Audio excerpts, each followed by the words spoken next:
The Galactic Council had always prided itself on its wisdom. For 3 millennia, they had maintained peace through calculated warfare, ritualistic conflicts with predetermined outcomes, casualties kept to acceptable minimums, and territories exchanged like pieces on a cosmic chessboard.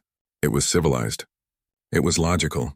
It was everything the universe needed to maintain order. Humans, they decided, were too primitive to understand such sophistication.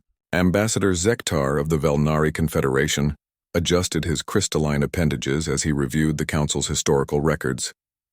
The decision to exclude Earth from galactic conflicts had been unanimous, a rare occurrence among the 7 major species. The reasoning was sound. Humans were too emotional, too unpredictable, too violent. The irony wasn't lost on him now. Status report. Zektar's vocal crystals chimed to his aid, a nervous Threetok whose feathers had been molting from stress for weeks. The Kethmore Dominion has breached the Outer Rim, the aide chirped anxiously. They've ignored the war protocols entirely. No formal declaration, no territorial negotiations, no casualty limitations. They're simply consuming everything. Zektar's bioluminescent patches flickered in distress. The Kethmore had always been aggressive, but they had played by the rules. For 15 standard cycles, their conflicts with the Coalition of Free Worlds had followed proper procedure: limited engagements, acceptable losses, negotiated ceasefires. It had been profitable for everyone involved, as good wars should be. But something had changed. The Kethmore had discovered something in the void between. Ancient technology, perhaps, or maybe they had simply grown tired of civilization's constraints. Whatever the cause, they now swept through star systems like a plague, ignoring every protocol that had kept galactic warfare civilized. How long until they reached the core worlds? Zektar asked, though he dreaded the answer. At their current pace. 6 standard months. The ambassador's patches dimmed to almost nothing. In 6 months, 3,000 years of galactic civilization would be reduced to ash and memory. The Council's perfectly ordered conflicts had made them soft, predictable. They had forgotten how to fight a real war, but humans hadn't. Send a transmission to Earth, Zektar commanded, his decision weighing heavy in his chest cavity. Sir, the aide's feathers stood on end. But the exclusion protocols are worth less than stellar dust if we're all dead. Zektar's voice carried the authority of desperation. Humans were excluded from our wars because they fight to win, not to maintain balance. We called it primitive barbarism. He paused, watching through the viewport as another refugee ship limped into the station, its hull scarred by Kethmore weapons. Perhaps it's time we learned what barbarism can accomplish.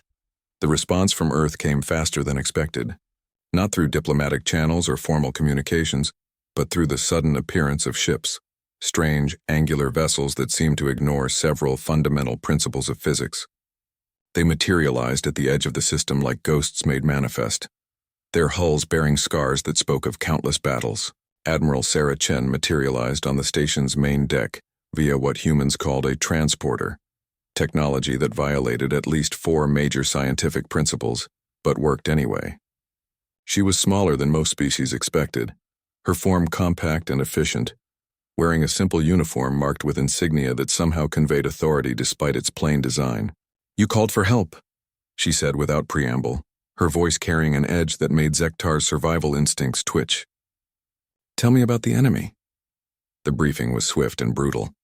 Chen listened without interruption as Zektar described the Kethmore advance, their disregard for protocol, their consumption of entire civilizations. When he finished, she was quiet for a long moment. You've been playing war, she finally said, treating it like a game with rules and referees. Her dark eyes met his optical sensors. The Kethmore have decided to stop playing. Can you stop them?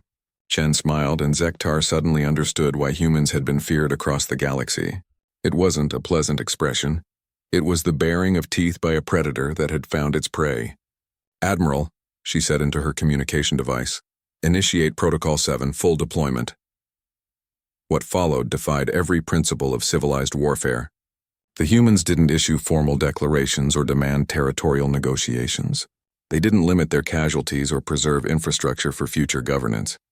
They simply arrived at Kethmore positions and began destroying everything that moved. Their tactics were incomprehensible. They used ships as weapons, ramming them into enemy vessels in kamikaze attacks that no rational species would consider. They fought in boarding actions with primitive kinetic weapons, when energy shields should have made such encounters impossible.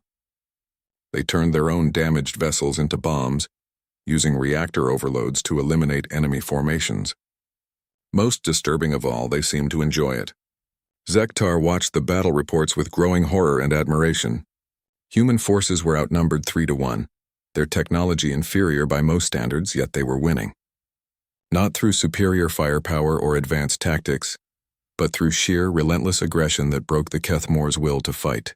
"They don't retreat," his aide whispered, watching footage of human Marines continuing to advance even after their ship had lost life support. "Even when it's logical, even when it's hopeless, they don't retreat." The Kethmor, for all their recent savagery, had apparently never encountered an enemy that simply refused to acknowledge the possibility of defeat. Their own psychology, evolved from pack hunters who knew when to flee, couldn't comprehend beings who would rather die than yield ground. Within 3 standard months, the unstoppable Kethmor advance had become a full retreat. Within 4, they were suing for peace through traditional diplomatic channels. Admiral Chen stood once again on the council station, but this time she wasn't alone. Behind her, representatives from a dozen human worlds waited quietly, veterans whose presence seemed to alter the very atmosphere of the chamber. "Your conflict is resolved," Chen reported formally. "The Kethmor have agreed to return to previous territorial boundaries and resume protocol-based warfare." Zektar's patches flickered with gratitude and lingering fear. We are in your debt." "No," Chen replied, her expression softer now but no less intense. "You had it right the first time. Humans don't belong in your civilized wars." She paused, looking around the chamber at representatives of species that had deemed humanity too primitive for their sophisticated conflicts. "We don't fight to maintain balance or preserve order. We fight to win, to protect what we love, and to ensure our enemies can never threaten us again." Her voice carried the weight of history.